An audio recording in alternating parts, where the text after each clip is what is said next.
All right, I'm installing Windows 11 and I'm going to show you how to create a local account instead of a Microsoft account. We're going to show you how to bypass this and open up a command prompt. There's a command you can type in and just pretty much tell it to create a local account. Just hit Shift F10.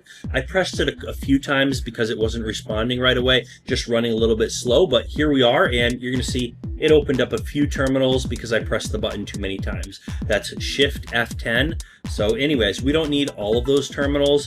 We're just going to need one of them. So anyways, we're going to go ahead and type in this command here, but you just have to type start ms-cxh:"local only," and then hit enter. Now here you can just fill in your regular user information, creating an actual local account. Now that we've done that, we're all set. Continue on with the installation. Windows is good to go with our local account.